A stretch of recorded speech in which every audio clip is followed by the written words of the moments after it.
to you live unless you are an audio listener. It's time for Destiny Down Under.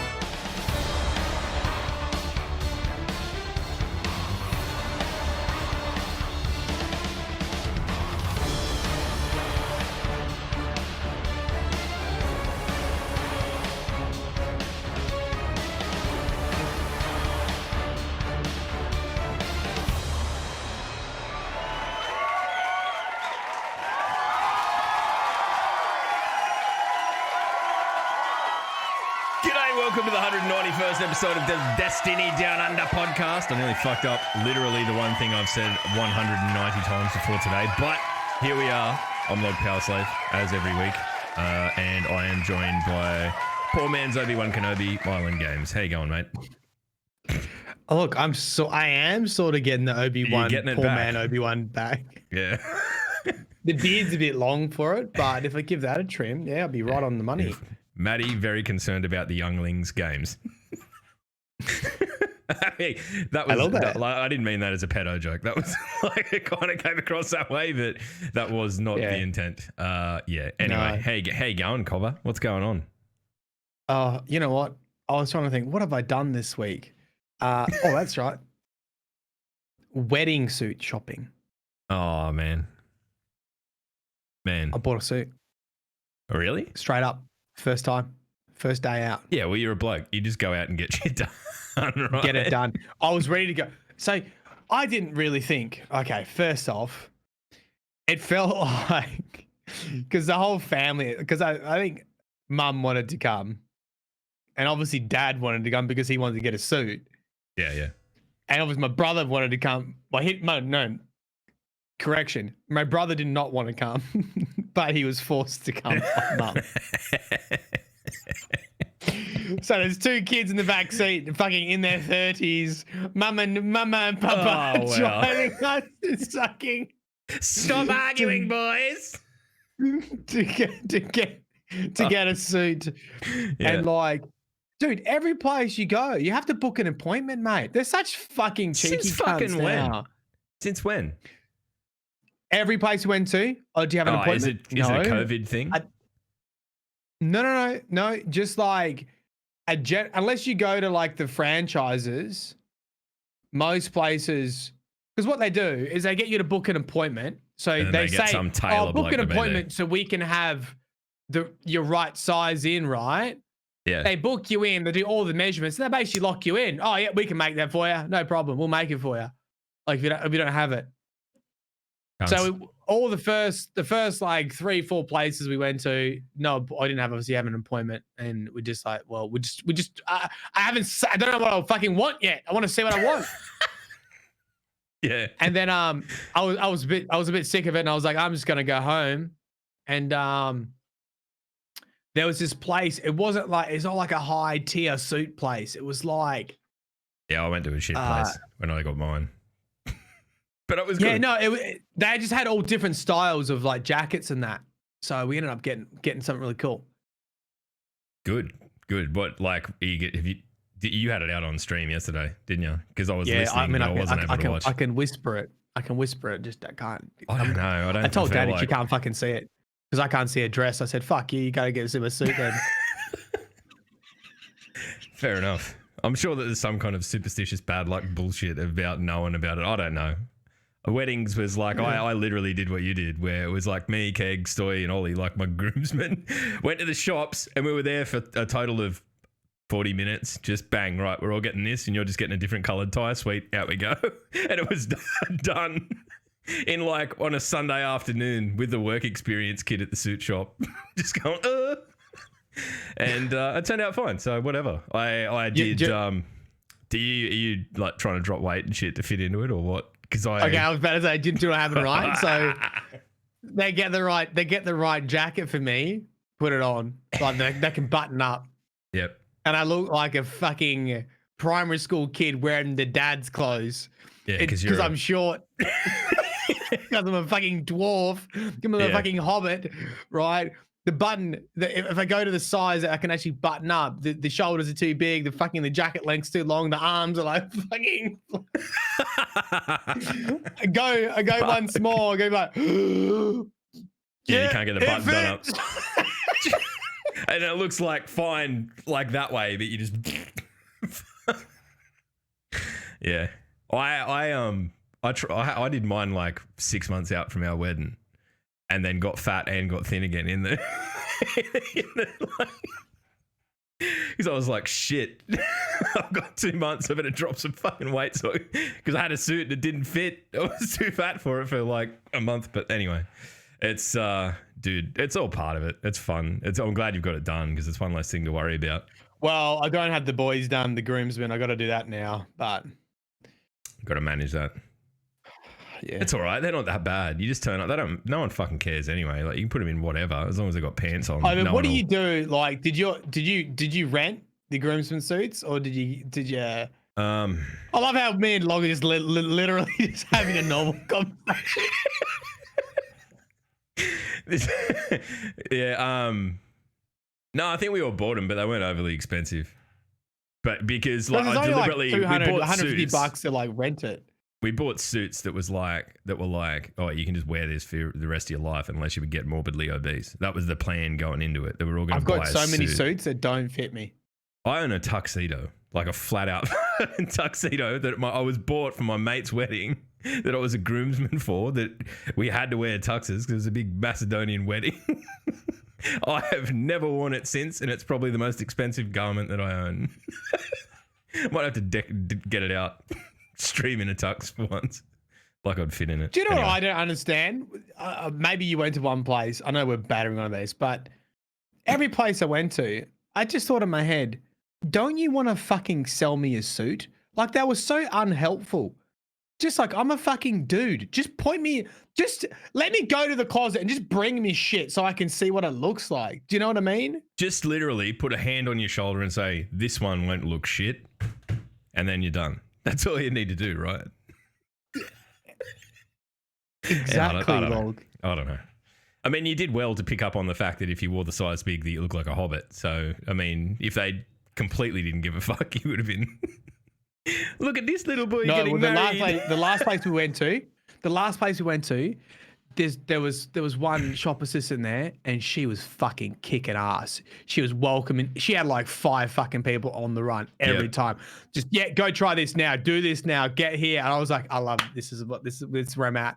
Yep, try these accessories. Yep, that's a good bow tie. Another bow tie, get on a bow tie. Fucking there you go. Try that. Yep. Nah, dog shit. Get rid of that. Fucking. It was good. It was really there good. You go. That's what you want. Right. Well, that's this wedding is sponsored by. If you'd like to support this nuptial. Fuck it. Oh, do you want to get used to your tuxedo? Maybe after the wedding, we can do a suit podcast just to top off. Yeah. Oh, dude, I'm like I'm gonna get in the fucking pants. I was fucking 80 kilos back then. Now I'm 90 and the rest. Woo, baby. I don't know. Yeah, maybe it's a goal. We'll cut weight just to fit into tuxedos for no reason other than to podcast one stream with no like even in joke. So how's the rest of your week been? You been all right? Just been trying to smash out some PhD work, which has been interesting as usual. And just doing old streaming, YouTube. I've got a law video ready. Not bad, but yeah. Yeah, all right, man. All right. I've been just toiling away, doing the music stuff and all that sort of stuff that I bury myself in when I'm kind of feeling a bit flat with Destiny at the moment. It's pretty rough out there at the moment. I'm looking forward to Iron Banner coming back next after reset, so I can do that, hopefully level up another couple of characters to the point that I can take them into the Grandmasters. And just get lots of orbs, golf balls or whatever the fuck. I don't even know what they're actually called, but those things. That's the plan. I've never done that. I don't even know if I can bring myself to do it anymore. I'm too free. You're too far behind. I'm too far behind. It'd take you weeks to even get to the point that you could do it. That's why you need to stay on top of it. If I can stay on top of it, you can stay on top of it. It's all right. I saw your tweet from the day before yesterday, was it? I can't remember. I think it was. And it was a good one. It wasn't yesterday, day before, yeah. Day before yesterday. It was a good one. And I think it's probably worth talking about for 2 minutes because it resonated. It resonated with me. And I know it resonated with a lot of other people. Purely because basically, I mean, I can summarize it, but if you want to jump in and explain your own words better than I can, then go for it. Yeah. Look, I definitely was feeling anxious and stressed and feeling pretty down. And there's a lot of good people in the community, and a lot of high energy people and motivating people. And often I portray myself as that too, because I also tweet only my best stuff, only my Yep. People must think this guy's hilarious all the time. No, it takes me 4 hours and I get 30 seconds of good material. Like, there you go. Like, and it goes on Twitter, right? Yeah. So, and I was probably getting pretty annoyed with a lot of just motivational speaking that I was just seeing on social media, just sort of like the general tone of you can do it, I believe in you, push through it, put a smile on. And I just felt like it was irritating me because it sort of felt like I had to suppress how I was feeling and just put a smile on rather than going, it's okay to not be okay. And that's what I tweeted about. And it made me feel heaps better. I think it's a super important thing, dude, especially for blokes, like in Australia, and I'm sure that it's the same way across the entire planet, that over the last sort of 10 years, there's been a huge focus on kind of the different way that blokes tend to deal with things like this. And a lot of it is to do with bottling it up. Places like the Black Dog Institute and Beyond Blue and all that sort of stuff are super focused on that, because as dudes, we kind of do that, grit your teeth and get on with life and fucking try and put a smile on your face and ignore it all until it becomes totally too much. So I am probably, it'll probably come as no surprise to anyone that Matt and I are cut from a pretty similar cloth in terms of the way we process shit and the way we view shit and all that sort of stuff. So for mine, as, first your mate, but also someone who, likes your content and whatnot. I think that it's probably, I wish more people were raw about shit like that, because it's, there's kind of this whole, it's kind of like that Instagram syndrome, right? Where like, someone could live in the biggest shithole fucking house in the world, right? They could be falling down around them, but they're in their kitchen perfectly lit with a cake they baked, right? And you'd never know. And you just go, oh, why can't I bake that cake like that? It's not real. Like you're only seeing this tiny little window. So I think that, especially given where we are in the world at the moment and all that sort of shit, it is fucked. And you're allowed to be fucked. You can feel fucked, and there's nothing wrong with it. And provided you're not like deliberately going out of your way to inflict shit moods on people, I think people are going to be pretty understanding if you're looking for someone to talk to. Yeah. So. I mean, I probably couldn't explain all of it in 2 minutes. I think it's the last back end of that is, it's okay to have a range of emotions. The thing you have to be careful of is when you have a consistent emotion for a long period of time that starts to impact everyday life, i.e. you're feeling down every day for a long period of time, and all of a sudden you don't feel like hanging out with people or playing the things that you used to find enjoyable or going to work. Okay, then now that's an issue. But to have the ups and downs, especially in today's climate, is normal. And I don't think enough people were sort of saying that. So that's the premise. I mean, I felt I felt it helped a lot, actually, saying it out loud. Fuck yeah. And the other thing I watched, which sort of was on top of that, was the Social Dilemma. Have you seen that? I saw Deej tweet about it. I haven't had a chance to watch it yet. And I feel like it's kind of the thing that will maybe finally snap me out of being the arguing Twitter shitbag that I probably am, because it'll paint it in a bit of a new light. At least I'm hoping. Like I said, I've got no more Twitter, YouTube. I've got nothing on this phone. It's literally just a fucking phone. It's got anime and fucking Call of Duty Mobile. Wow. So now you're even harder to get hold of. Now I'm even harder to get hold of. Yeah. I'm going to start sending you actual like text messages. Yeah, just send me a text message, mate. Give us a call, give us a bell. Ringing you up like the fucking boomer I am. Hello, is Matthew there, please?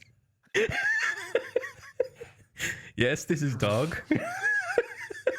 Anyway, we should talk about, let's save social dilemma to the end, maybe. Yeah, right. Okay, we can do that because there's a shitload of Destiny stuff to talk about. So I think it's time to hit the sting and just fucking dive into the juiciness.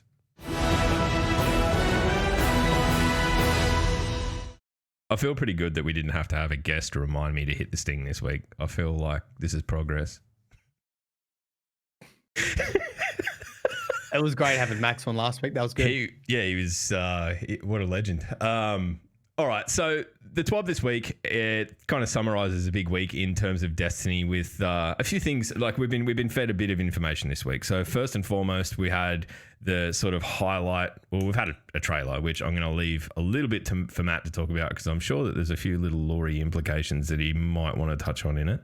Yeah, I only go deep dive in one part, but if you've got other bits, let us know. That's all good. I'm here for your deep dive. But we saw a lot of conversation about Destiny's engine, about the way things are going to work, the way things are going to, the things that they're investing their time in, and it all started with the update to the weather systems and stuff that are going to be focused primarily on Europa, and I'm sure it's a system that they'll roll out to other planets, but it did start a whole heap of speculation that Destiny was somehow being made on a new engine, which is almost categorically bullshit. I mean, but there's a lot of info in there. And I'd suggest that if you haven't, jump in and read through the TWAB, specifically the interview at the back end with, hang on, so I don't muck up anyone's name.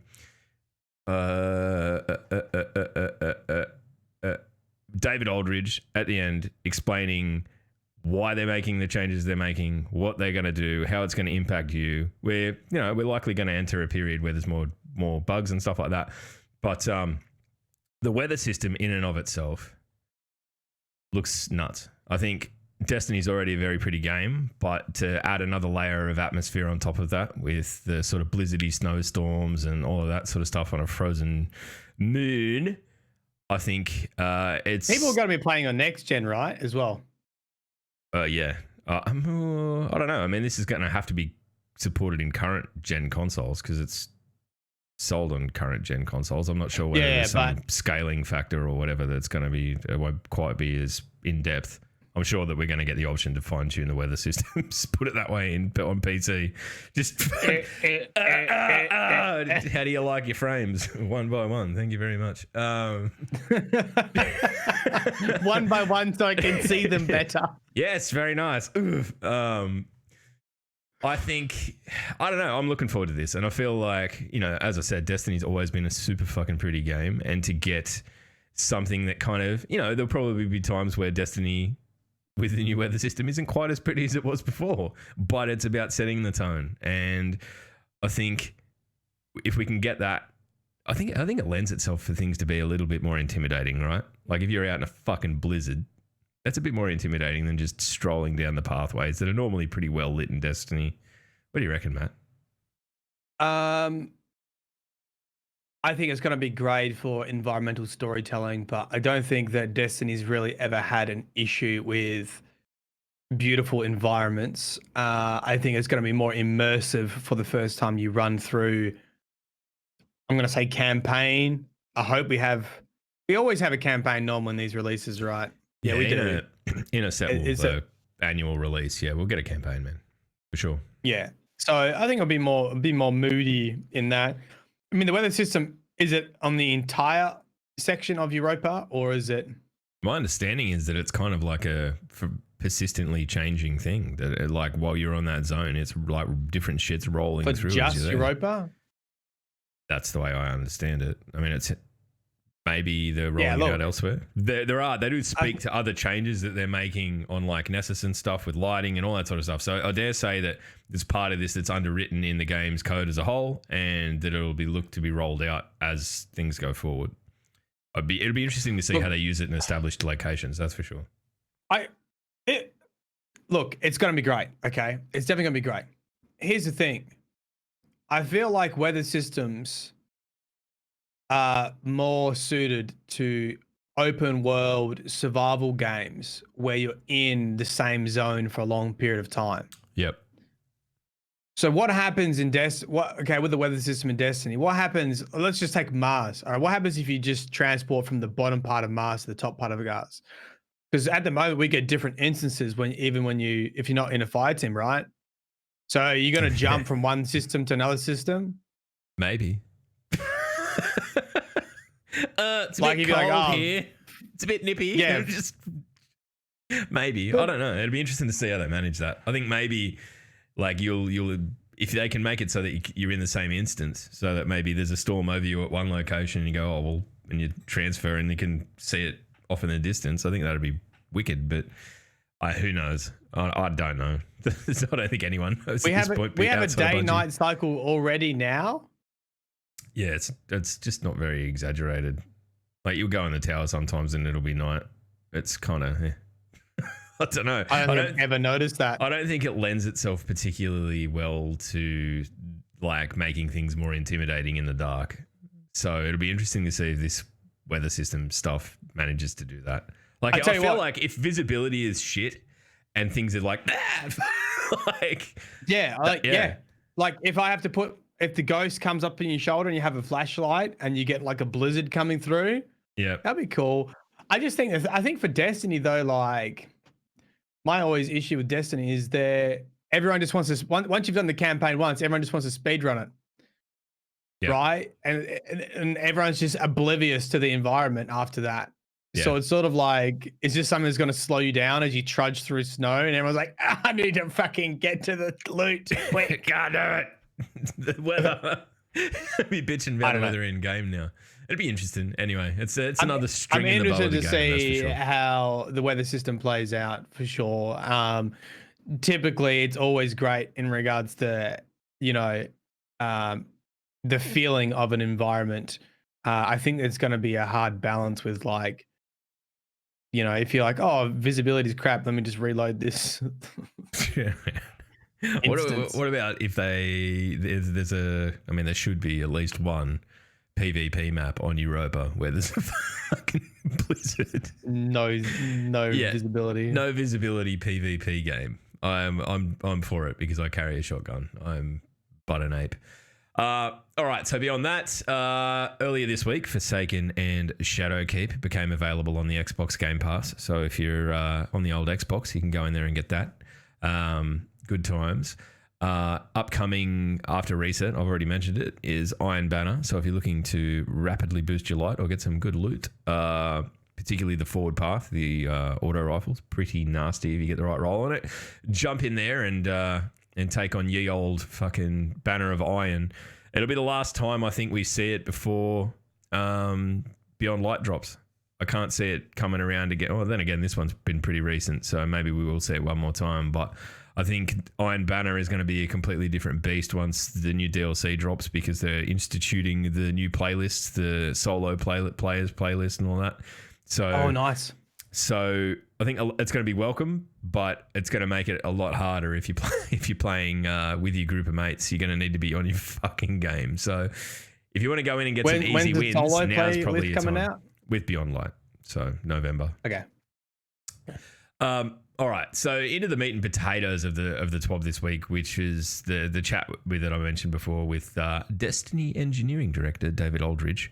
There's a lot in here. I'm not going to go through and read the whole thing because I'm not even going to pretend like I'm going to understand it. But there's a few really important things that have started people speculating on stuff, as Destiny does, that there are there's a part here where it says we shifted our mission scripting model to run on the physics host instead of the mission host. Basically, in the long run, this change will give designers options to create more novel mission mechanics by giving mission scripting environment full access to the game state instead of the much more limited access the mission host had. So more or less, the way that I am understanding this works is that things will no longer be kicked off by hitting an instance of something. Like, when you walk into a specific place, they can be triggered by where you are or the state, how much ammo you've got, or like it becomes a a much more granular set of circumstances that they can customize content around. I think we could see Destiny get a fucking lot harder if they're going to take it that way. The other thing that I've seen speculated on. So what, like they could put like a mission status on, like if you die, like you'll fail the mission. Well, the physics host is more your character's interaction with the environment in its entirety. At least I understand it to be that way. I may be wrong. I'm, a Luddite in this respect, but it's where you are, what you're doing. Where the mission host was kind of okay. The only things that it took into account were really broad, like your rough location, like in terms of an area, and maybe how many of your fire team were up. That's it. Where the physics host is a lot more specific, has a lot more information, and will allow them to tailor the content they make much more specifically. So I don't know. Maybe it's something as like I'm not sure whether this is just my understanding of it. So if someone's got a better understanding, fuck yeah, let us know. Come on the podcast, talk to us about it. Love it. But say if you're the last guardian standing, right, and there's a heap of thrall, they would normally, if you ran away and hide, they just hang out and probably leave you alone. But maybe in this instance, they can know that you're alone and that you've got fuck all ammo and they can charge. Okay. So I feel like... someone did mention just then in the Twitch chat that it might help out with AI. Yeah, so I feel like... intelligence as well. We could really up the AI intelligence. The other thing that I've seen, and this is complete speculation, is that if this is a fundamental way that they're addressing the way the engine reads itself to an extent, or the way parts of the game draw information, that the physics host is also the part of the game that you would think would be the easiest in which to detect cheaters. I don't know that, but I've seen it speculated on, just to clarify. So if there was going to be a part of the game that could do that, it would be this. So if there's an overarching way to read the physics host and say, okay, this guy is like clearly something skew-if here, bang, and then automate banning from that, I feel like that's a fucking huge step. I doubt we're going to hear anything out of Bungie on anti-cheat. The way I see this rolling out is that they will get all of their ducks in a row and they will go bang on the release of fucking Beyond Light, and they will be absolutely slaughtering anyone and everyone that they can in that sense to ensure that the raid race is not corrupted, that it will be an absolute sledgehammer to sort of keep up the integrity of that activity. But as I said, that's speculation, and we don't normally get into that kind of thing here. We kind of have a little bit of a jump around, but I do feel like it could be positive news for a lot of people who've become disenfranchised, and a lot of the people who are like, I'm going to get the new console because fucking playing Destiny on PC with all the cheaters is shit. I don't think it's going to remain that way. Maybe that's just me being the PC player that I am, saying self-serving shit. Been doing that for a while, but that's nothing new. But I don't know. Fingers crossed that they're definitely addressing a lot of things with the engine, and I think it's important. I think it's important that we allow ourselves to hope. There you go. That's it. The other thing that's in here, and this is sort of the stuff that started people harping on about there being a new engine, was that things will look different. There'll be bugs. There'll be, like the way that things are rendered is going to change slightly. There's a lot of sort of underneath the hood adjustments happening so that they can expedite how fast they're rolling out content and how easy it is for them to build. So I think it's great. I think that this sort of stuff is, if it leads to faster content, more customizable stuff in the future, gimme. I don't think anyone's going to have an issue with it. It'd be interesting to see how much the models change. Not that I've seen my Titan's face for 6 months, unless it's a cutscene that forced me to take it off. With all this conversation, I was just having a bit more of a read of chat with the physics host and all this kind of stuff. And all I'm thinking as an absolute Halo fanboy now is that it's going to feel a bit more like Halo when it comes to how clever the AI is. Yeah, and that's always been the part not of just Destiny. Roll through a room and clear and roll through a room and just not like so linear. It's always been the part of Destiny that for me never met Halo, right? Like Destiny's as pretty as Halo, the gunplay's as slick as Halo. It's fucking, like there's even cooler shit in the abilities and all that sort of stuff. The one thing that Destiny never really stepped up and met Halo with was the AI intelligence. And you can even go back to like, or even then, because to me, Destiny ads always felt like fucking MMO mobs. Like that kind of like, oh, they're in this area, and if you go in and you can edge in, you can fucking taunt one out and fucking kill them, and like there's always that where Halo there was always something else going on. It was like they were there was an overarching intelligence driving them, which I feel like if we can get just even 10% of that more in Destiny, it'll make. Because even I've been doing a lot of the Grandmasters of late, and I know that I'm not a particularly positive person when it comes to talking about strikes, but like you can pick them apart really easily. And there's like Deadman and Speaks and even Nick are really good with that stuff because there's a process. Like they just know, okay, we get this guy, we bait him in here, we pick him off. I would much rather it be like a skill thing rather than I know if I do steps 1 to 5, we will get it. Like hide this spot, have this gun, aim this direction. Yep. And I feel like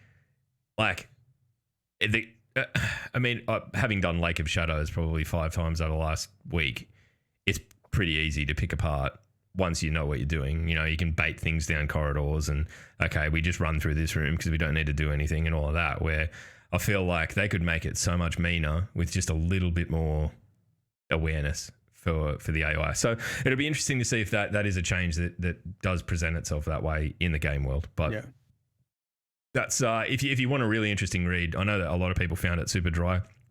I found it really interesting. So jump in and give that a look. Beyond that, there is a whole heap of emblems for what I might do. I might see is this on the right screen? Yes, it's on the right screen. Genius, Power Slave. Sorry, audio listeners. This is this is just for the visuals here. So heap of emblems that are coming out with Beyond Light, the fashion show emblem. We've there's a current one, featured artist emblem, movie of the week emblem. I actually really dig that. I really dig that. It's orange nice. Orange and sort of like a really sepia vibe to it. The Bungie Bounty emblem gets an update, so there's going to be more Bungie Bounties, ladies and gents. But probably more importantly, the community mentors, ninjas, and shields that do a shitload of work, on the Bungie forums and all that sort of stuff. They get their own emblems. So probably the coolest of all of them is the ninja. I love it. So if you're out there and you're doing the traveler's work in the forums and you have earned this for yourself, fucking big ups. Good on you. There you go. Got him. There you go. Very pretty. So, if that's a sign of the way emblems are going to go in the future, so I'm out because they all look fucking unreal. That is the top for this week. That was probably more thorough than we've been in 6 months. And I only rolled my eyes like a couple times. Yeah, well, now's your chance to repay the favor because we're going to get into the lore. I knew there should have been something I was doing while I was fucking just listening to you. Open up the Word doc, Matty. All right. Welcome to Matt Quiz's log. Log has no idea. Why do we always but have to make it a fucking quiz? 50%, 50% right, and potentially predict. Oh yeah, this is where Matt tries to grill me, and I end up like figuring out the entire universe. Okay, all right. Yeah. Right. All right. Okay. The trailer. Okay. Did you see? I've watched it once. I watched it through once. I was pretty excited by it, and I thought, no, I'm just gonna. I wanted you to explain it to me. So here we go. All right, I'm ready. The part that I watched was, did you see the screenshot of a Vex and an Exo in like it looked like a cryopod it looked like some sort of development chamber? Yeah, it looked like I got the impression that they were like either trying to create a hybrid or that they were trying to that the Vex were maybe trying to make an Exo part of its, I don't know, put the white shit into the, whatever it is. What's it called? Oh, you're off to a rocky start. Yeah, right. Okay, so I'm just trying to lower everyone's expectations, like aggressively. all right. So let me take you back. D1 veteran lore player. Okay. Okay. That's what you need to embody right now. What did you first learn about the Exo? Do you remember anything about their lore? Like, what was the deal with them? That they were like, well, they're people that have been sort of transferred into the exo frames, right? Yeah. What else do I know about it? That they're wiped periodically to keep them sane. I don't know. Why were they created? Do you know anything about that? Was it? I don't know. I might be completely guessing here, but is it part of like the future war cult thing when they were trying to put people in different bodies to be able to see the future, or is that? There's definitely could be theories around that for crossing sure. Things definitely over. Theories around that.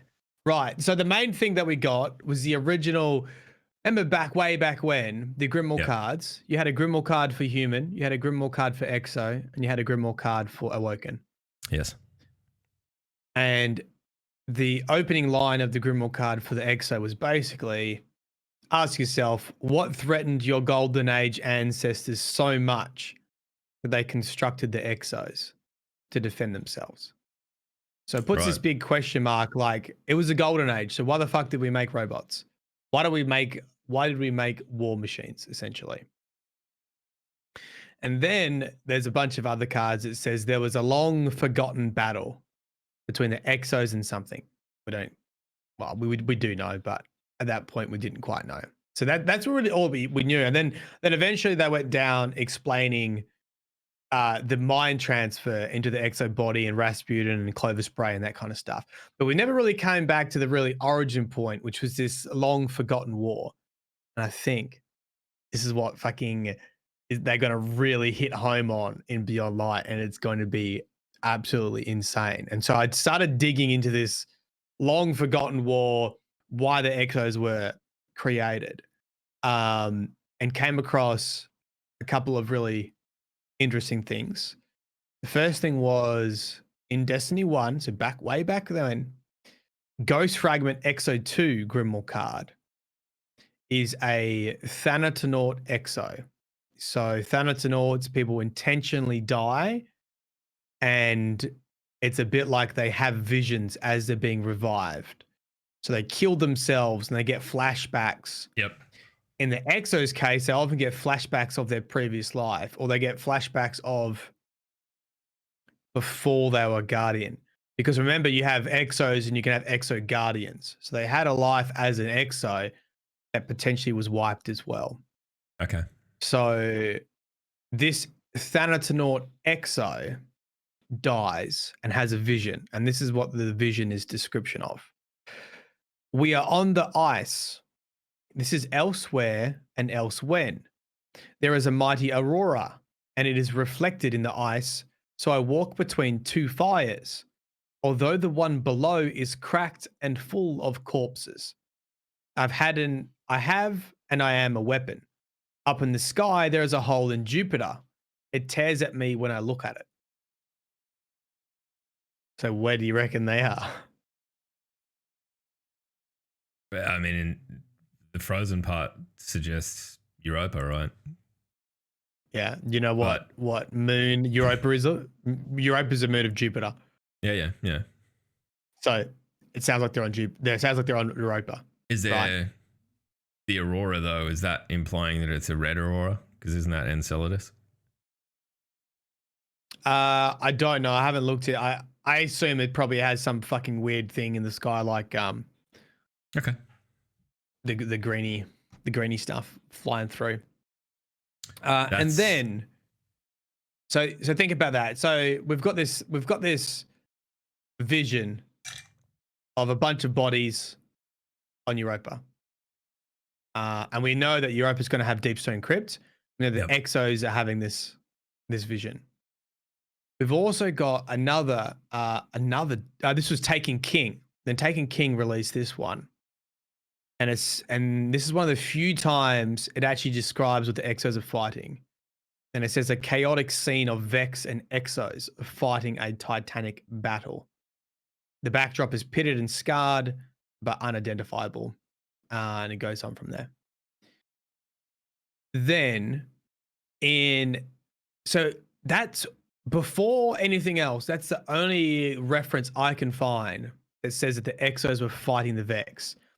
Specifically says The Vex. the Exos were fighting. So we're sort of thinking that the Forgotten War is the Vex. Is something about the Exos fighting the Vex at some point. And we're probably thinking it was on Europa because of the previous vision and all the corpses. But the corpses could be just reference to all the bodies that, all the actual humans that were transferred into Exo bodies anyway. So it could be something else, not necessarily a battle, but it's sort of a little bit of a breadcrumb trail. And this is the fucking sneaky thing. And I didn't know this. I think it was either external memory in chat, or it was Mr. Dunner Games, or it was one of the other lore buffs in the community that said this. And I said, and I think it was on Focus Fire chat. I said, hey, Matt, do you remember what they said in the shit? So now we moved on. So we went original, Taken King. Did you see what they said in the Shadowkeep book? This one. And I was like, what did they say in the Shadowkeep book? Right? And this stuff's actually pretty hard to find because it's not, there is actually transcripts of it now, but it's not as sort of it's common. Not online, yeah, right. Yeah, well, it is one of the, I think it's one of the Wikipedias that has it. And I think Focus Fire talked about it too. And they were like, there's literally one sentence in this book that basically confirms this theory of the Vex, that the Exos were made to fight the Vex. Okay. And we've only ever had hints of it in all the other sort of official lore. And there's one sentence that's fucking buried in here. And it's just very flippant. And that's why I never remembered it. Because this book is actually about Clovis Bray finding the anomaly, which is the black sphere that we think summoned the pyramid ships in the first place. Right, so there's lots of other more interesting shit happening in this book, apart from Vex fighting Exos. But it says, Clovis Bray has buried its war against the Vex under a sarcophagus of secrecy and existentially compromising information hazard. They could do it again. So straight up says what the Forgotten War was, which was the Exos fighting the Vex, and then even has a sarcophagus, right? It's a sarcophagus. It's like a fucking tomb. Yeah. Deep Stone Crypt. Yeah, wow, okay. All right. So it's all coming to fruition. So if you read the sentence again, just replace sarcophagus with the word crypt. Clovis Bray has buried its war against the Vex under a crypt of secrecy. So that for me is starting to confirm that there was a secret war where the Exos were used to fight the Vex, and my prediction so far is that it was at the base. It was on Deep Stone Crypt. That's just about to get real here. Right, we're not quite at the point yet. Sit up straight. Right. Sit up straight. Then what happened is this doesn't really explain why they had a Vex. This doesn't really explain why they had a Vex and an Exo in a bubble, right? Like in an experiment chamber. Yep. So I was trying to get to like how we could explain that. And then I remembered that I really wanted to come back to the because the thing is, during the golden, you got to remember this all happened during the golden age, right? And we didn't have any enemies yet. We didn't have the Hive, didn't have the Fallen, didn't have the Cabal.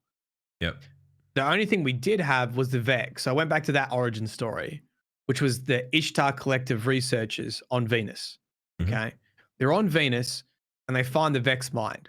And they realize the Vex mind can simulate realities or simulate parallel realities or simulate whatever. And they're like, holy fuck, we might be in the Matrix. We need to work out that our reality is real. And that very, very much concerned them. So they ended up contacting Rasputin. The bit of like hidden lore that you need to know about that is Ishtar Collective and Clovis Bray, i.e. Rasputin being under Clovis Bray umbrella, very separate corporations. And in fact, they were rivals in research and technology. Ishtar Collective being the good guy researchers and Clover Spray being the fucking corporate giant. Yep. Essentially. And I actually don't know what release it is. I have to look it up. It was with Elsie Bray. It might be in the Warmind release. Now we move a bit more. Actually, we've got it back a bit. In the Warmind release, there is one entry where Elsie Bray, who we now suspect is the Exo Stranger, describes secretly getting information from the Vex researchers on Venus. She says, a brilliant classmate I met at the physics fellowship in Delhi, which we know is Maya Sundaresh, because we know that's where she trained, took a job on Venus to continue her research. Twice a year, we exchange encrypted transmissions to share ideas, for it's a silly notion to lay claim to shared human knowledge. So she's sort of saying it's not fair that Clover Spray locks off knowledge to everyone else and vice versa. Ishtar Academy materials are forbidden on Mars, home of Clover Spray. But I avail myself of any opportunity to push myself to the next peak. If I can get my hands on a Vex core, there's no telling how far I can push Bray engineering. This item may be safely discarded. So now we have a link between the first Vex researchers and Elsie Bray, who we think's the fucking Exo Stranger is, getting information from the OG Vex researchers who are no longer with us because they went through fucking time as virtual researchers. Then there's a journal entry. I know. I was like, this is the whiteboard, right? No, I'm for it. Go, quick. There's a journal entry with Cade 6. And I fucking forgot about this. I can't remember how I found it. I just stumbled upon it. This Ishtar gig is pretty wild. Even for a lughead like me. Get it, Ace? A lughead. Come on. I'm trying. I'll get some better jokes, I promise. I knew I was here to secure some top secret thing in the jungle. But I saw it today. They dug up the remains of a technological civilization that actually predates humanity. Don't tell anyone, or it could be Wipesville again. So once again, now we have confirmation. Clover Spray had its mitts all over Vextech from Venus. Through Elsie Bray and through whatever they dug up there. They already had exos at this time. If you then look at something like the Deepstone Crypt Titan mark, it is literally the image of a Vex structure. So we're getting to the point of knowing that they must have tried to combine the technology from the Vex with the Exos. And I think my prediction is that image that we saw was actually Elsie Bray trying to combine the Vex core with an Exo. And in the end, she created herself as the Exo Stranger. Because why the fuck can she time travel? Oh, yeah, exactly. I don't know. Maybe she stole the fucking Vex technology. That was what there. That was and turned it into something that she can use for her own whatever purposes, right? Right. So, and then if you think about, well, why would there be a battle? Why would there be, where's this forgotten war? Well, if the Vex knew that they were making this stuff, the center, headquarters would be Deepstone Crypt. That would be where the war would take place. If the Vex wanted to launch an assault to stop Clover Spray from making time-traveling fucking robots, the only thing that could take out the Vex, they would have a war there. So then Clover Spray fucking would have sent all these soldiers there, all the Exos, they had a massive war. Guess who was the only survivor? Exo Stranger. She has been said to be the only survivor from a forgotten squadron that took place in the Forgotten War. And she's almost certainly at that time developed the ability to time travel, and that's the only reason she has survived, right? So that you'd have to say that at that point the Vex have simultaneously, they've obviously won that battle, wiped out that whole, if there's no history of it, then there's no survivors beyond her, right? So cool. So she's then jumped off the grid of time as a conventional linear thing and is now trying to undo the Vex's work by manipulating time, which is kind of what we've always known, right? And I guess the other tie-in that I haven't done yet, and I see Jug's comment there, I'll get that in a sec. The other tie we haven't done yet is it might not just be that the Vex were attacking Deepstone Crypt because it probably had technology to make time traveling robots like the Exos, which could combat them. But also, I think there's got to be a tie-in with the anomaly and the darkness. So I think we could see that Deepstone Crypt has multiple research functions because the Exo Stranger describes a future full of darkness. And I wonder whether, and this is where I'm sort of getting Jugs' point, because we see these new Vex in there. I wonder whether all, and we know Eramis is trying to wield the darkness too. I wonder whether the Vex were also trying to get the darkness as well. So they were sort of trying to stop the creation of time traveling robots, but they were also trying to secure new tech, which would have been the darkness. Do you think out of this, that you know how we've been banging on for, we need like playable like other races and friendly races and all that sort of stuff, like friendly enemy races. Do you think that there's even a slim chance that we're probably closer to getting that with the Vex than the Fallen, if this is the case? Like,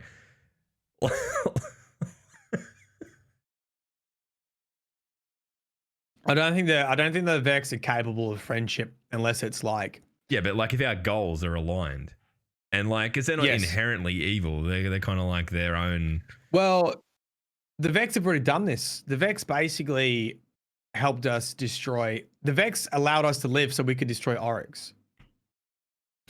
Essentially. Yeah. Okay. Yeah. All right. So the question is not whether we ally with them; it's just whether or not we're useful to them at the moment. Yeah. That's more the question. Yeah. Okay. So, I see the error of. I haven't looked at anything else, but I've seen that there are different looking Vex in the trailer, and I haven't really had a deep dive into those. Jugs in chat said it looks like the weird fish thing the Exo Stranger had, which would once again support the idea of combining Vex tech with Exo Stranger or Exo neuroscience tech.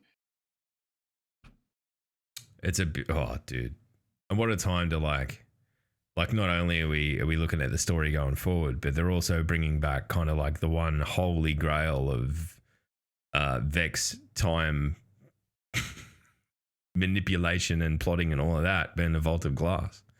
Do you reckon this is like it can be a subwritten in thing that like, okay, maybe we regain access to the vault through this stuff rather than it just being, hey, here's an old bit of content, do what you want with it.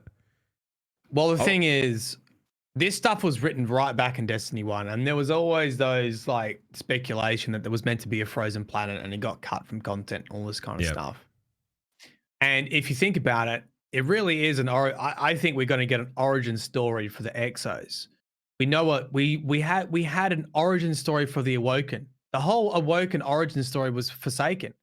We got entire books about Mara Sov and how she created that species. True. We don't have anything. We have never come back to revisit. We know that they transferred their minds. We know that Clover Spray was doing shady stuff, but we never really had a proper origin story for exploring the Exos. And I think if it's ever going to happen, it's probably going to be a Deepstone Crypt. So that's cool. I think it's exciting. I think it's very exciting. And like, okay, part of me like is apprehensive about this because whenever you start messing with timey-wimey, wibbly-wobbly stuff, it takes the stakes out of the game, right? So I'm interested to see how they'll manage that because quite clearly, I mean, Elsie Bray, the Exo Stranger, can time travel. So if we start working with her, at what point do we start doing that? Do we start undoing the things that have already been done and all of that sort of stuff? That's my concern with it. You know what Imagine this. Imagine if they just went full Prince of Persia. They just give you a mission where you could fucking pause. Oh, you didn't fall to your death. Good on you. Straight back up. Oh, I don't know. All right. Well, what we might do, Pretty exclamation interesting, mark. huh? Oh, dude, it's nuts. It's nuts. I need a minute to process all of it, to be honest. Oh But yeah, look, I've still got to read this. I've got to reread my script and come up with some other bits and pieces to put in there. But I think it's I think there's a really nice tie-in back to D1, and I think if you look hard enough, you're going to see a lot of. I think this stuff's finally coming out, which is really cool. it's good. It's like I've always loved it when they've managed to hit those long form sort of, you know, the ball's been on the T-ball mount for forever, and now they've finally come along and hit it and put it into play. It's beautiful. Yeah. And it's just, I don't know. I mean, that's patience, right? Like that's fucking proper storytelling. And I mean, maybe it's not. Maybe it's just opportunism that they've gone back and found building blocks that they can tie things to. But I think it's great either way. All right, what we're going to do, exclamation mark Discord in chat. If you want to jump in and have a chat to me and Matty, I've got a feeling like there might be a bit of a lore appetite here today, Matt. So Maybe just a tiny bit. maybe just a tiny bit, because and like, to be honest, I know that I'm not the best at it. And if you want to jump in and ask Matt more pertinent questions than I have, fucking Or if you've got your own spotted- theories. if you've seen something else in the trailer, because that's the only thing I've really honed in on. I've basically ignored everything else. So if you spotted something else in the trailer, you want to hit us with your theory, jump in the Discord, and we'll pull you through, and you can Yep. You'll find spit it out live. a channel called the Waiting Room that you can hang out in until we pull just you up. jump in the waiting room, and then we'll pull you through. If you're not comfortable with that, you can always just write it in text, like a. Or you can write in text. That's fine too. Yeah, that's fine. That's fine. What were we going to briefly circle back to that we were talking about earlier? Social dilemma. Social dilemma, right? Yeah. Just while everyone comes in, we're not going to run away from lore entirely, but I just want to give you the opportunity to, set yourselves up. Look, I haven't actually finished watching it yet, but the basic premise is that we attach a whole bunch of self-worth now to social media, and it physiologically, psychologically is changing kids and adults. Some crazy statistic about youth and adolescent suicide, depression, anxiety just can basically be tracked to Facebook, Instagram, and all that kind of stuff. And the bit that got me, I obviously know some of this because when I have a good video, I feel good about myself. Yeah. When I have less views and less likes, I feel bad about myself. And that bit hit home a bit because I said we all of a sudden start attaching our self-worth to likes, dislikes, views, etc. Metrics. Yeah. To metrics, which is not true. So that, and the other thing they said that hit home was humans probably aren't designed to receive thousands of comments, to receive thousands of opinions all at once. It's not really something we should expect ourselves to be able to take on, which is also nice to hear. But the thing that got me is just, and I know that it's, everyone's fighting to keep you on their platform. And I know this is what I got told when I went to a YouTube seminar, right? Yeah. You want people to click on the video. You want them to watch for as long as possible. Okay. And then you want them to click on more videos. And if you could do that, the YouTube algorithm will basically boost you. And that's what I obviously do in my mind. I was like, to be successful on Twitch and YouTube, I need to engage people. I need to make sure that I'm interesting, they stick around. And I need to make sure they want to watch other stuff. And I always just thought, well, I'm just providing entertainment. Like, that's what I do, right? And I never thought about the other side of the coin, which is I'm part of a system of content creators that knows they need to reinforce what YouTube and Facebook made, which is keeping people glued to their phones to be successful. Like, I could not make, let's say, ethical content because it wouldn't go anywhere and I wouldn't make any money. And then I would stop doing it. So inherently, I have to make things that grab your attention and keep you on the YouTube platform as long as possible. I never thought about that before. And I was like, I always just thought, hey, I'm being entertaining. That's fun. people enjoy it. People give lots of good feedback. I love your videos, mate. It's great. Yeah, I learned something out of this. Rah rah rah. That's great, but it's the on-flow implication of it. Is there a negative for me engaging so many people? And then I thought about Destiny, and I was like, this is applied to social media. Look, doesn't matter which way you spin it. Destiny is a form of gambling. You're investing time. You're playing. Once you've already done all the stuff for the first time and you finish your raid, if you're still playing Destiny, what you're saying is, I want to spend my time because there's a random chance I'll get a random weapon with a random roll that will make me feel good. Unless you're doing PvP and you're doing a skill thing and your goal is to get skill. Yeah, I mean, there's a few ways you can skin that cat in that, like, you could be playing Destiny solely because it's a social outlet, or, or you use it as a social outlet. Yeah.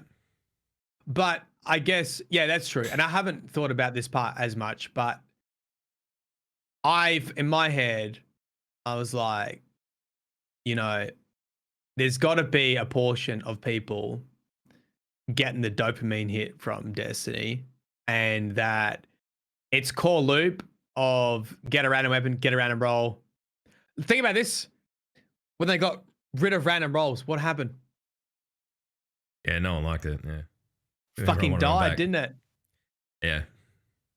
Yeah, and you're right. Yeah, like I don't think even anyone who designed that system would argue with it, because it's kind of like that is the core of an investment loop, right? It's to slowly and look at it this way. If you could reliably 100% invest your time and get a known reward every single time, it'd be a much faster system. So to slow the system down, it's chance. Like, that's where it comes in, so that the longevity of the system is much longer.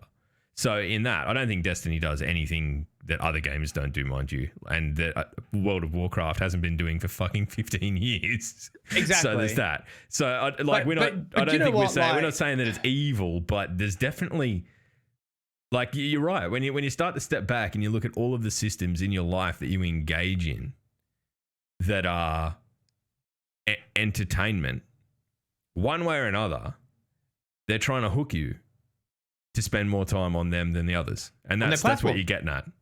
Yeah. And especially coming into games as a live service.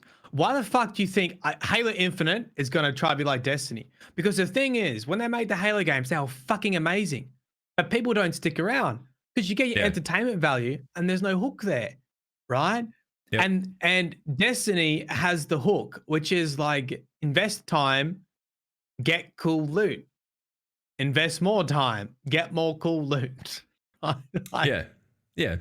Where Halo was kind of like, and I think it would be naive to say that Bungie, or at least Bungie's investors, like 100% have had the conversation about, we're a live service game, we're competing against other live service games. We need to keep our player base healthy and alive for the game to keep going. How do we keep people playing the game? Which is exactly what the Social Dilemma was talking about. They're talking about a social media platform. Yeah. I don't know. I haven't really thought about it much, but I just thought a lot of the things that they spoke about apply to gaming. There's a definite and I'm always the biggest and there's like, gaming. Yeah, I'm the same, man. And I mean, I'm lucky in that I don't have unlimited time to throw at Destiny, or I probably would. Honestly, I'm pretty structured with the way I approach gaming, and because of family life and the kids and work and all that sort of shit, I've got a lot to juggle, so I'm super regimented in when I play and why, and streaming and all that sort of stuff. But I know that, like, if I'm on holidays and I have nothing else to do, bang, I'll wake up, eat something in here, playing fucking video games all day. Like, that's the thing, because I care about it and I want to do it. I guess that's fine if you're a fucking grown adult and you're making conscious choices and all that sort of stuff. It becomes a bit more problematic when it's a kid that's obsessed with Fortnite, that's staying up overnight. Like, I heard about this through the week that was one of my mum's friends, like her grandson was falling asleep at school, and it was because he was so addicted to like wanting to play Fortnite that he was setting his alarm for like 1 a.m. and playing while all his family were asleep so he could get away with it. And then like going back to bed and pretending to be asleep when everyone woke up and then going to school. You know, like when the system can get its hooks into someone that's as young as impressionable as that in a game, that's fucking terrible. But then you think about the implication of it on Instagram or Twitter or Facebook or whatever, where the hook isn't anymore playing a game. It's kind of like social positioning in a way where, you know, like what I was inferring before with Instagram, where like someone could live in a shithole and they could bake a beautiful cake and stand in the one clean part of their house and take a picture, so that you get a whole heap of impressionable people being hooked into a system, being shown images of fucking like, oh, here's this perfect person, here's this perfect person, here's this perfect person, here's this perfect person, here's this, you like this. And it's all driven by trying to keep people on the platform.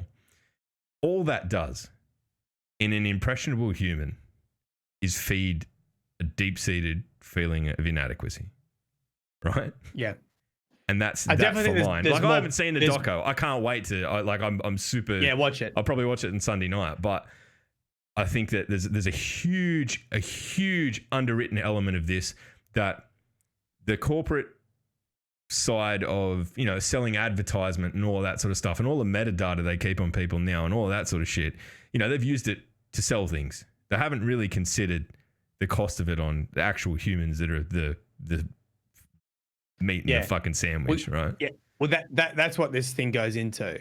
And I think the difference with gaming is I do think there are much greater, the social benefits of gaming. Like, what are the social benefits? Isn't it funny how social media has very few social fucking benefits? Dude. Yeah, you're right. You're 100% right. Like, I can get on and it's a social outlet for me to play games with my mates. Great. Sit on Facebook. See how fucking connected to people you feel. Oh, I like your fucking picture of your cat, mate. Fuck. It's a different thing. It's almost completely negative. Like, I don't see that's. But when you were saying that stuff about gaming, does it to a certain extent. And I just had this thought here as well. When it comes, you know, you see someone like, oh my god, they've got everything. Yep. What version of that is in Destiny? Oh, it's always there. It's the exotic. It's the random roll. It's the god roll. It's the triumph. And look, there's an element of that is, okay, it's a carrot, right? That I think gaming can do, because you can go on and even if you don't know how to do it, you Google it and you can find out what you would need to do to attain that. Yeah. Where I think social media as a whole, you know, like maybe there's a tutorial you could learn how to bake the fucking pretty cake, but you're still like, there's still 90% of the picture that you don't see, where I think that's not such an issue in gaming. But you're right. Yeah. You're right. You know, like, oh, I'm bad at PvP. Oh, okay. Here's someone being a god at it. And, you know, how does that make you feel? Like, you may love it as a art form, but it's kind of the same thing, you know? I don't know. I mean, more questions than answers here on the DDU as per fucking usual. But I'm really looking forward to watching The Social Dilemma. And I think that, I don't know, man, raising kids in this time, like, you kind of look back and you're like, you know, when I wanted to ring up my high school girlfriend, I had to pick up the fucking phone and dial her home phone number and run the risk of either her dad or her brother's answering and like having to have an awkward 2-minute conversation and then all of that sort of shit. Now, hi, this is Luke. This is Luke. Can I please speak? I honestly, the funny thing about I'm nothing sus. Don't float me. What? All right. Oh, it's a game. Look, if you're not here for like the real world implications of your gaming habit or social media addiction, we're sorry we kind of sprung that on you. But at the same time, it's, you know, Matt and I talk about this sort of shit a lot. It's probably part of our interests flowing into the podcast and that sort of thing. It's stuff that Matt's become much more mindful of through his course of doing the YouTube stuff quite clearly. And I'm definitely trying to be more mindful of, because there's a part of me that loves being at war on Twitter, and I'm like that there's a primitive thing there that I need to figure out how to shut that the fuck off, because it is not in any way constructive. Just think about how productive you could be if you weren't fucking shit posting on Twitter every 2 seconds.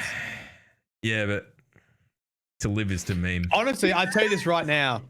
I know for a fact, especially since COVID, because I can have my phone right next to me, this fucking thing was severely impacting my ability to write and creativity. Okay. Because you have a thought, you write a sentence, and just instinctively pick up your phone to check Twitter for no fucking reason. Your phone like vibrating. Like, oh, what's that? Oh, yeah. Like, yeah. Fuck. You just don't need it. You cut me in half. You cut me in half. And look, why I'm on a fucking tear. Honestly, all right, this is Matty's last shot, and then we're going to actually pull someone in and talk to him.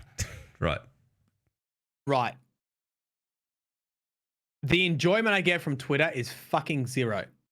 Now, when I have a dedicated break, I watch a TV show, or I watch an anime, or I actually watch a series on YouTube, rather than like shit fucking, 30-second bullshit. Like, actually watch something, or just fucking sit there. I don't know about you, but I don't never just sit and do nothing. Have you ever? When was the last time you fucking sat and didn't do something?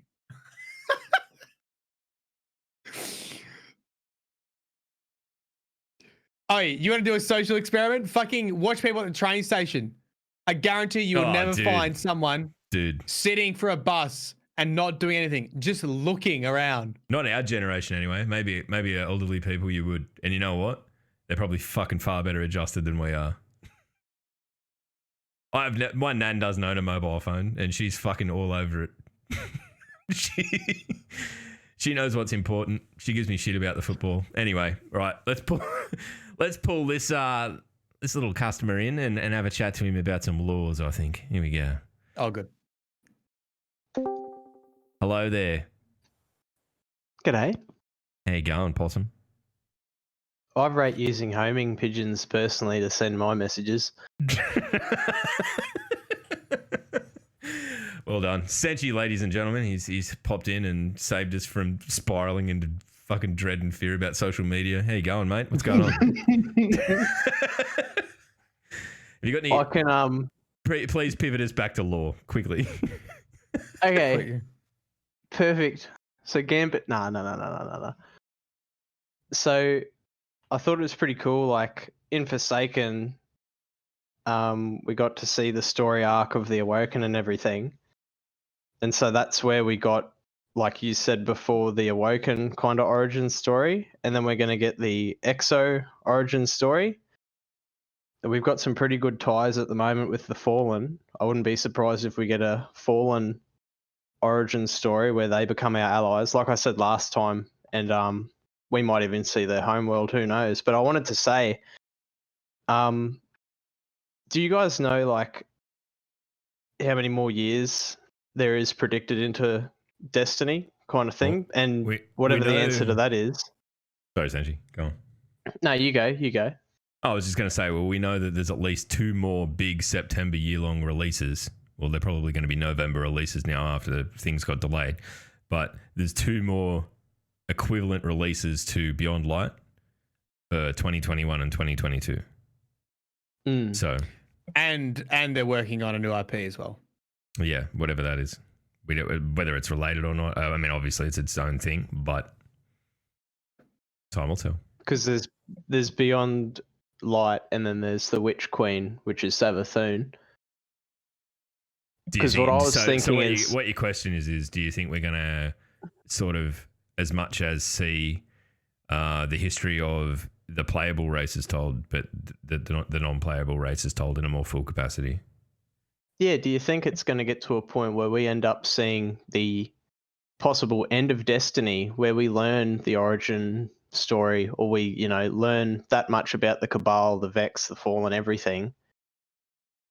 Do you think it'll come to where Destiny ends and you feel like, just as there was the era of the the Iron Lords in the Dark Age, and there was the Golden Age. Well, By the end of Destiny, we'll have made an age of our own. When that day comes, I'm going full Mylan Games and just going to be. Well, Sitting. Sanji, let me ask you this question: how long's Destiny been out for? Oh, it's just a little while. I would have only put a couple of hours into it. No, we've Apart been from out for sitting down on my what? Since phone. 2014, 6 years, over 6 years. Yeah. 6 years. Yep. How many storylines have been resolved in 6 years, Sanji? Gonna go out on a limb and say one. Let's fucking extrapolate a little bit here. I fucking don't know if we're gonna get a conclusion made. I feel like Destiny could just die like a universal heat death, right? Like where everything just gets so fucking big and spread out and impossible to keep that it just ceases to exist. How many generations will this story span? Who knows? I don't know, but I'm trying to teach my kids about it now so that they can fucking go on after I die. I don't know. Dude, I need to have children that can fucking take over my YouTube channel. Yeah. Mylan Games. And all I'm going to do is read them Destiny lore. Oh. Did we answer your question, Senchi? Not at all. I don't even think I had a question. No, I don't think you did, mate. It's more to just come in here and make a fucking statement. No. The question was: Is there an end point in the story? Is there a point where we say we finished Destiny, we beat the darkness, and I hope we get a resolution? Do you think we'll sit on our rocking chair out on the porch one day as a guardian? The rocking chair on the tower, saying it's good owning land, like just sipping lemonade. No, it's a shit idea. Stardew Valley's the sequel. All right. Well, thanks, Sanchi, for coming in and just making us think about something other than the social medias. It was good. I'm gonna go sit on my phone for a bit. Yeah, no worries, mate. Check your Twitter. Oh, boys. Bye, mate. I'm not gonna lie. It has rattled me thinking about all that shit. Because my phone went off midway through Sanchi talking, and I went, "Oh yeah," and checked it. It's become a huge habit. Yeah. Anyway. Yeah. All right. Quick, if you've got honestly, any... mate, with your writing, with your music, you'll find heaps more time. I know. Maybe I should do an experiment for a month and just see what fucking happens. Do you know what I do? Last thing, I know I've been a fucking dickhead today, but whatever. I'm giving you everyone's live tips. Didn't ask for fucking live tips. Define today.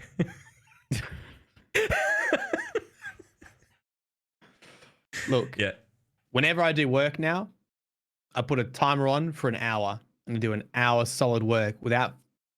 You'll be fucking surprised how many times when you first start doing this, how many times you open a Twitter browser or check your phone or fucking do some bullshit.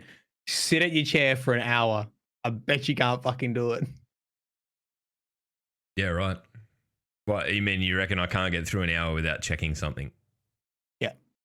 I reckon I could because I do it nearly every day because I work on music in my lunch break, but to like it shits Rachel off because I just I fucking know when you're on your lunch break because your fucking tweets per hour goes through the roof and DMs. Fucking music.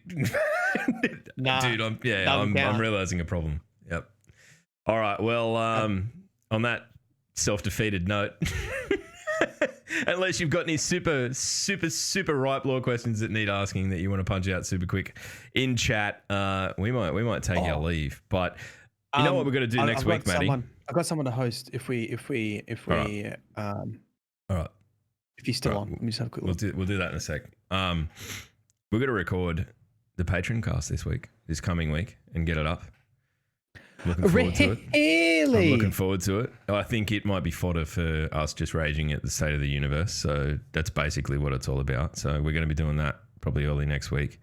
So if you're not in the Patreon and it's something that you're interested in, obviously we take the gloves off here a lot anyway, but it's a different thing when we know that it's not going to be widely distributed. So we can do that. Yeah, it's changes. a bit more fucking looser, isn't it? Yeah, it changes things. It's a different kettle of fish again. So if you're into that, go and check it out. There's a heap of other stuff on there as well.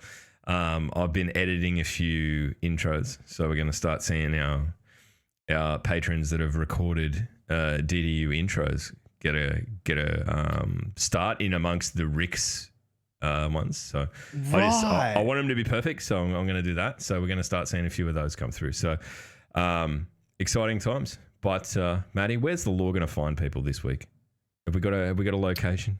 Oh, why am I so bad at this lately? What was my story about? The Exos, Deep Zone Crypt. Fucking look. You go into the Vault of Glass. Your ghost has a cheeky peek around in the Vault of Glass. just like the door's half open, and you're like, right, just go have a quick look. You're like, base of Vault of Glass. Yeah. Just pop your head in, have a bit of a cheeky look, and then come back out. Let me know what you see, right? Your ghost goes in. Flashback time. What the fuck? Big Vex structure, warring Vex, Exos, which we would call Vexos, Vex Exos smashing together. There's a glint on the ground. Watch that. It's a piece of lore. Oh, that's bad. I wasn't. Were you describing a battle or a gangbang? Okay. I don't know, mate. They've been really bad lately. You know who we should host? Guardians Mental Health. Fuck yes. Good. Yep. Podcast. Let's do Got that. them? Can you send me the handle? All right. We normally do that after the podcast is finished, but that's fine. We're going to do it now. All right. Have a good week, everyone. We'll catch you next Saturday. I don't know. Get fucked. Probably. Stay off Twitter, you fucking little shits. Get off your phone. You're watching this on your phone right now. Fucking throw your phone into a wall and bill someone else for it. Now that you've listened to us for 2 hours, get off your phones, you addicted shits. See you next week, though.